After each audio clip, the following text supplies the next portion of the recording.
What's going on, everybody? Cullen the Great here. Super excited to be bringing you this video. I've had so many of my friends, so many clients and musicians ask me about this question, and I'm sure a lot of you watching this video now are running into the same frustrations. Today, we're going to be talking a little bit about how to use Auto-Tune, and if you're having any troubles with Auto-Tune, how to sort of troubleshoot some of those issues. So why don't we just dive right on in and get at it. So step one, first thing you're gonna wanna do, obviously, is pull up Auto-Tune.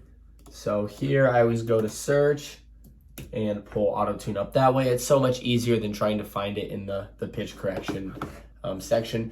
Step number two, this is where a lot of people run into issues, and I'm sure it's why quite a lot of you are watching this video now. If you are having just the gnarliest delay in your headphones when you're trying to record your verse, this is gonna be the main fix on that. So when you have Auto-Tune opened up, you're gonna wanna go to this little settings icon right here, and you're gonna wanna scroll down and click use low latency. Now give it a shot and see if it works. All right, step three, now that we've got our low latency mode clicked on, we've got Auto-Tune pulled up, we're gonna go ahead and find the key of the beat. This is almost as important as putting low latency on or even having Auto-Tune in general. If you don't have the key of the beat or the instruments down, your Auto-Tune is just gonna sound so off. It's not gonna be appropriately able to match the pitch to the instrumental that you're working with. So the nice thing about this is if you don't have any fancy pitch picking up plugins or whatever the heck they're called, Antares does a really good job, and they include auto key with every purchase of Auto-Tune in order for you to be able to find the pitch of the beat. And the cool thing about this, why I like using auto key so much, is it's not the most accurate all the time, but it has this handy dandy feature that allows you to send the key directly to Auto-Tune, which when we open up Auto-Tune, I'll show you all of the examples and all of the different scales that you can be on when it comes to pitch correction. So let's go ahead, let Auto Key do the work. I'll kind of show you guys what I mean, and we'll go ahead and send it down to Auto-Tune. So you'll click right here in order to find the key of the beat.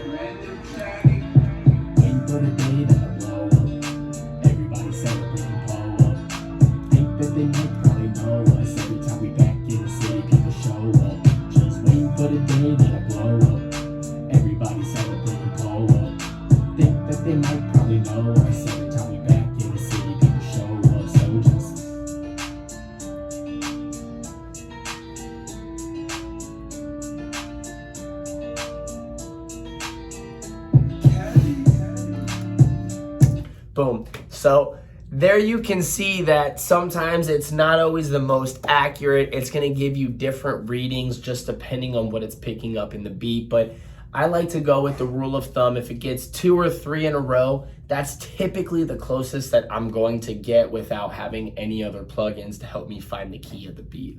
So from there, once I have my key that I know that is going to be matched up with the instrumental, I'm going to go ahead, click send to Auto-Tune.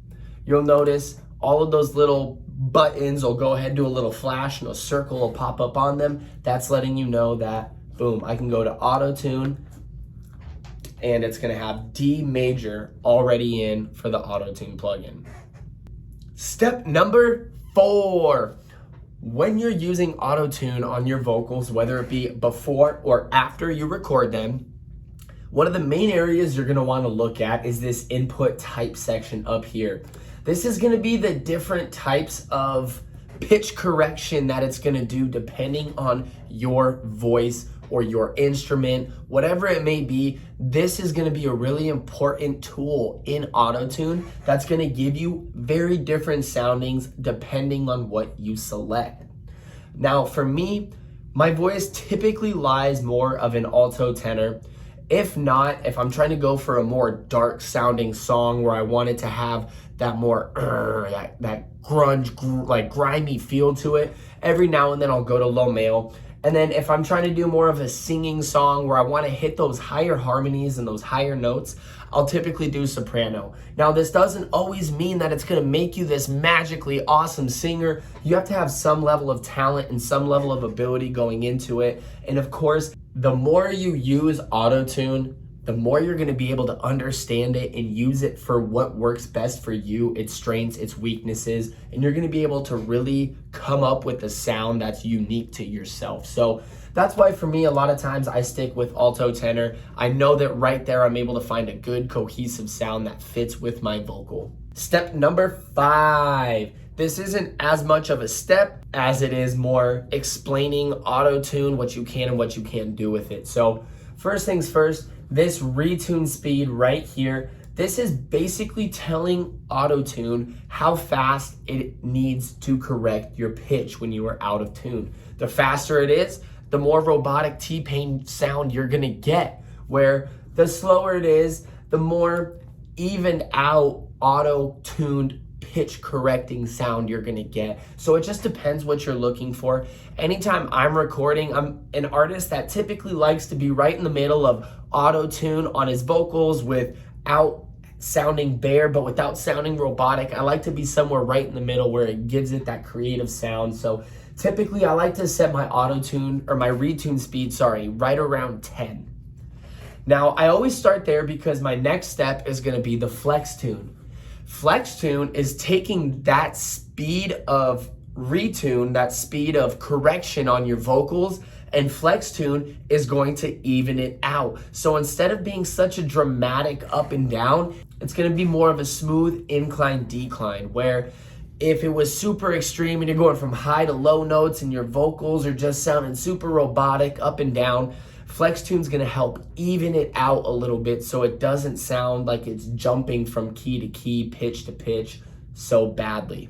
I usually like to keep this right around the same that I have my retune speed. I find that the more cohesive they are, the better I did with my vocals laying them down. That isn't always the case. Again, I've used this program and this plugin so much that I know that that's what works best for me, and that's when I know I found a solid vocal for what I'm going for. So playing around with it, figuring out what you can get is gonna be the best bet for each person, but these are how you use these tools. Last but not least, for the stuff that I like to use, you have your humanize section right here, which just like it sounds, auto-tune is known for being that super robotic sounding, where the higher the humanize is, the lower the robotic sound you're gonna get.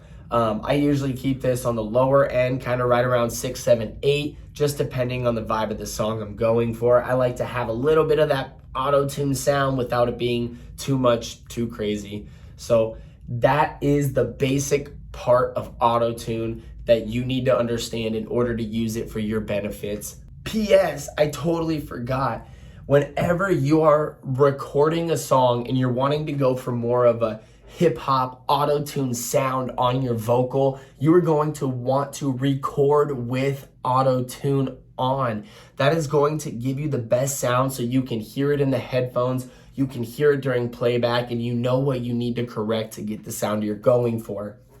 If you are looking to correct a pitch on an already laid down track, that is when you're going to want to use auto-tune as a pitch corrector and really hone in on that one specific area without doing too much to the other part of the song.